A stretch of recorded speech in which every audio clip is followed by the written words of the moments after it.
Hello friends, I'm Allie and welcome to my channel and to my garage clean out video part 1. This is a big video, a big project, and I think if you stick around, you're gonna really enjoy the end results. With that being said, I had a lot of things in my garage, and it all started with me wanting to get rid of the inventory that I had on hand as a Tupperware rep. I had actually already left Tupperware when I started this garage clean out, and I was preparing for a liquidation inventory sale where I announced that departure from my 12-year career in Tupperware.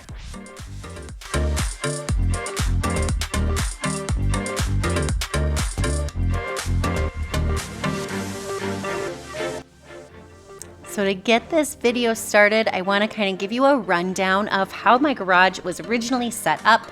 I had, so this is summer after a long Minnesota winter, so I have piles everywhere, and the boxes in the front are actually from my office clean out, which is in 2 videos that were shot earlier, well, during the winter.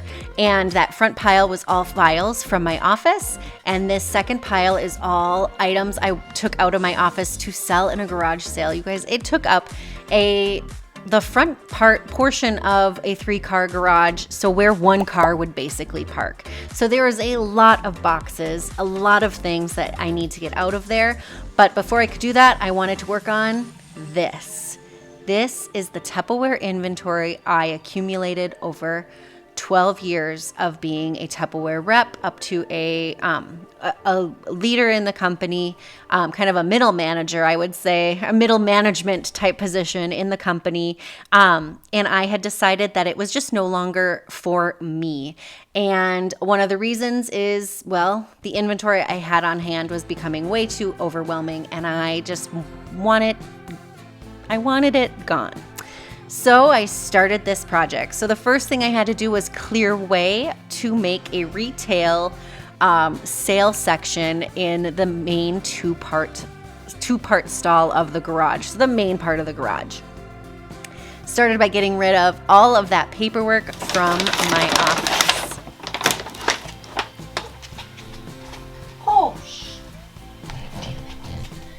so that is Stanley the spider.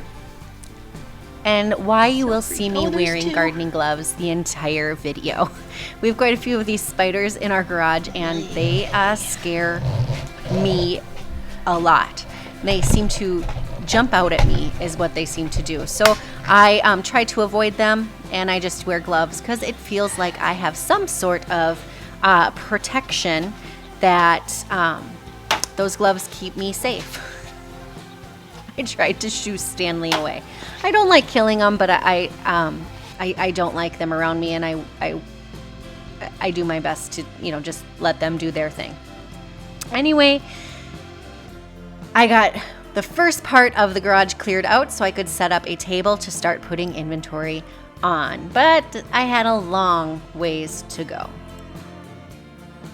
Once I had all that office paperwork out of the way, it was really important that I clear just a bit of space to work around in the middle.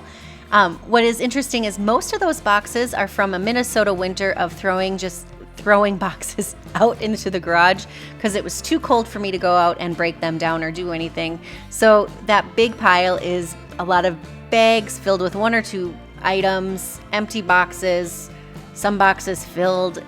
It was just a mishmash of stuff that just got thrown into the center of the garage to get it out of my house. Now, once I had all of the paperwork cleared out, I needed a space to put all the garage sale stuff so that it was just out of the way during the Tupperware sale. Now, I know what you might be thinking. Why don't you just hold a Tupperware sale at the same time as holding a garage sale? And I'll be very honest, because all of that inventory is brand new product. You can't have it out with, an old soap dish that you just no longer wanted anymore and you're trying to get 25 cents for. People don't have that differentiation then of a brand new Tupperware product that maybe costs $25 and spending 25 cents on something that has been used. So I don't ever mix the two. I'll do a garage sale at a later date. I had planned on doing it in the fall, but it did not come to fruition. So as I'm recording this voiceover right now in March of 2022, I plan on having a garage sale in April when Minnesota snow is gone. So those items got cleared out, and I was able to again work on that center area and get rid of all those boxes and everything that was in my way.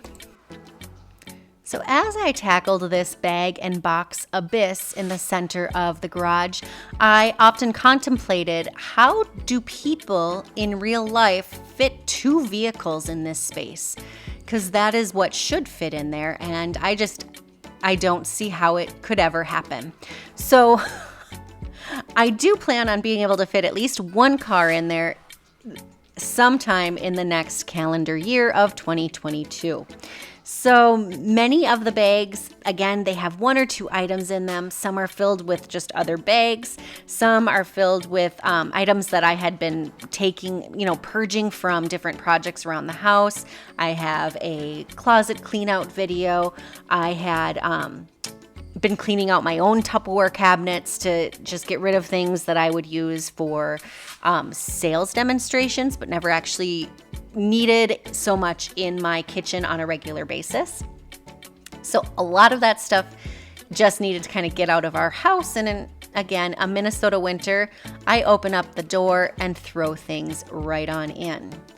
Now, as I cleared out that space, I like to try and sweep it up, keep things clean, so that when I do have my sale set up, there's not, leaves, dirt, things like that all over the ground as well. So I feel it is really important for me to address what I am sure you are thinking right now. And that is, how is it, Allie, that you look that good working in your garage? Well, 12 years of practice is what I'm going to tell you. But in all honesty, you are probably actually wondering, how on earth do you have so much stinking inventory? Well, there's a lot of reasons. So let me just go over a few. Before I left Tupperware, I would purchase sale products and sample items for demonstration purposes when I would do parties and when I did vendor events. Sometimes Tupperware would offer different sales specials, and on specific items, I would definitely purchase additional quantities when items were on sale, knowing they sold really good at those kind of vendor events. So that really would increase my inventory. With that being said, I was a one-woman show, as many Tupperware reps are, and there was very little to no training on inventory management. Really, you have to think about, people go to school to learn inventory management, and there are lots of computer programs, things like that help businesses with inventory management. And as a solo person, I really didn't have any system in place to be able to track the amount of products that Tupperware had, the amount of color changes, things like that, for me to stay on top of. So, it was 100% my error in not knowing exactly what I had and where I had it and how many I had of it. It was just something that, as, again, a solo person running a business, running a direct sales business, it was hard to manage it. And as you can see, I didn't manage it. I also had a really big customer base. And with that being said, because I had so many customers, people would give me one, a order that was a smaller order, and I would pair that together with someone else who also gave me a smaller order, and I'd pair that together with someone else that gave me a smaller order, and I would take all of those orders, turn them into a party where I was the hostess, and then I would get free and half price products that I used to invest. I use quote symbols here, air quotes of invest back into my business. So that was another way I accumulated this inventory. And also, I was just given a lot of products for different achievements throughout the years. I was a top personal seller, so I I would get a lot of gifts as recognition, and a lot of the times the gifts were more Tupperware, and I often never needed extra Tupperware in my own house, so it would just go into my inventory somewhere. And let's just call a duck, as somebody in Tupperware really liked to say. And sometimes I just made more money by buying Tupperware to hit a sales level. So sometimes buying a couple $100s worth of Tupperware paid off for me in the long run by doing that. But if the Tupperware sat in my garage, it really wasn't making me money aside from that maybe bonus check that I had. So I think that's a, from what I'm learning, pretty common thing in MLM businesses. And it was something I wish I had become aware of much sooner than when I decided that the business model was no longer for me. I'm so glad that I have no inventory coming into my house at all anymore. As much as I loved the product, it's time for it to be out of my garage. So that is where I'm at with that.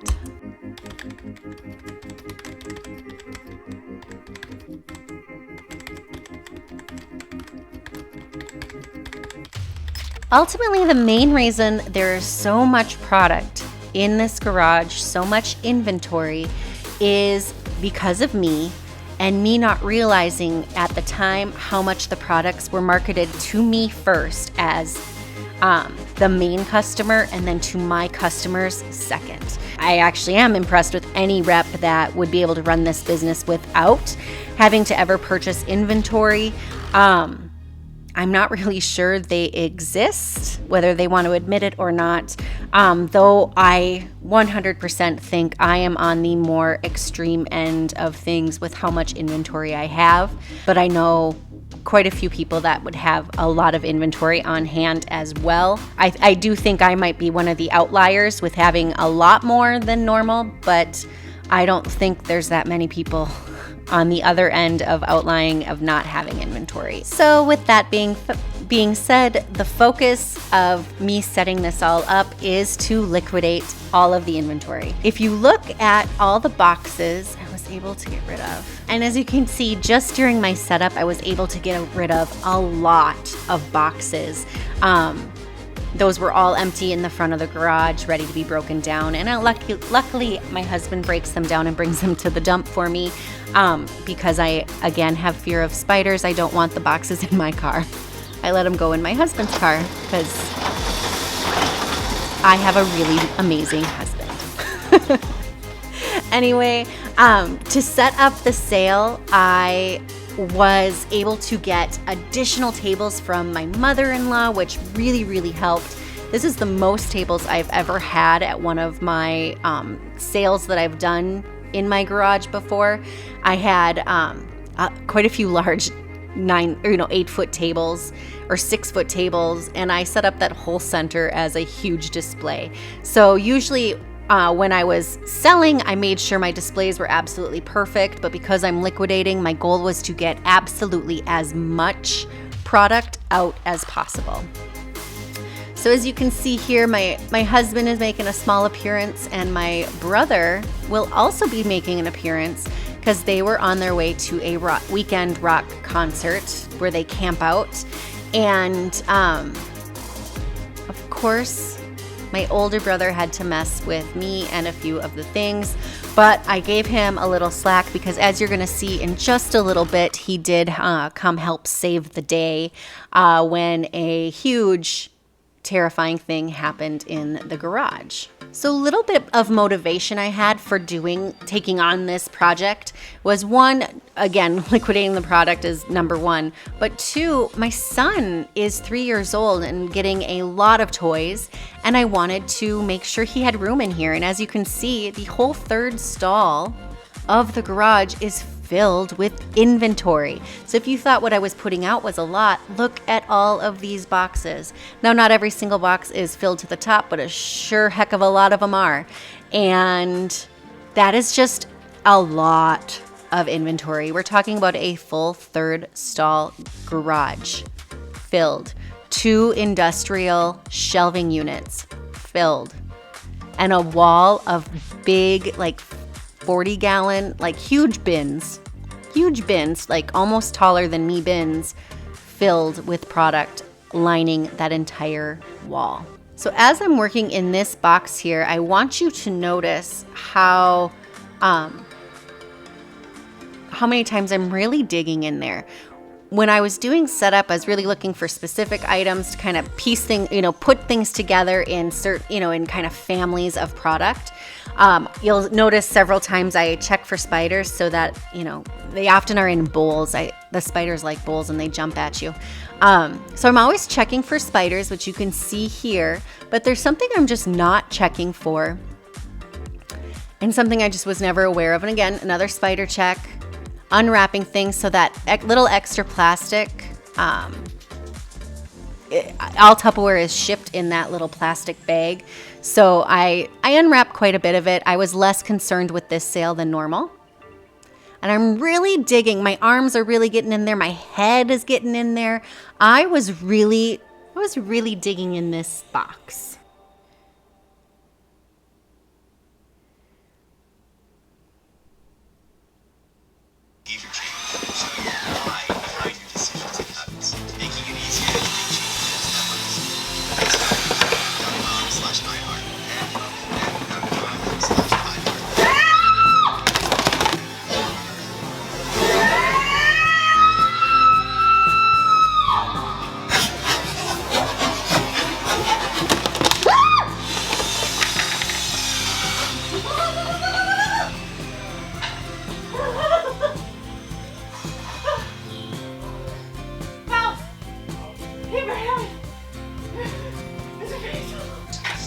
So I guess my brother was less there saving and helping me and more there to mock me, is what I'm seeing as I watch this back.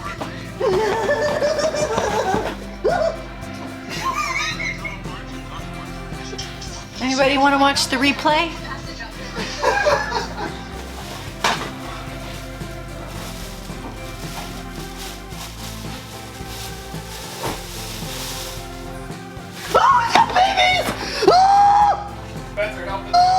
So there was 2 itty-bitty babies in that bowl, as you can see them right here. We did set them out. They were still alive, even after I dropped them, which I, in hindsight, wish I had a little bit more poise or nerve.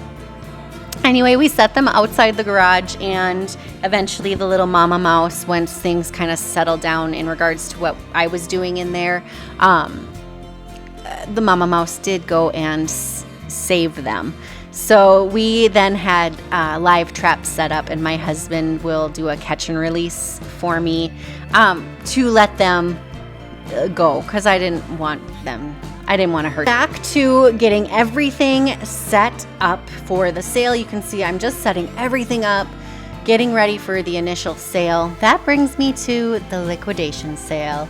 Here is the final results of getting my sale set up. This was how the sale started. I kept adding products for the entire duration of the sale, which basically ran about 10 days. This is how it was set up.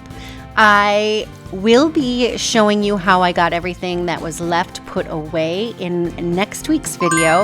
If you liked this video and you like my content, I would love it if you hit that subscribe button and join me for my future videos. Again, next week, you will see the conclusion of the 2021 garage cleanout, and later this summer, you will see how it all wraps up. Thank you so much for tuning in, and I hope to see you again.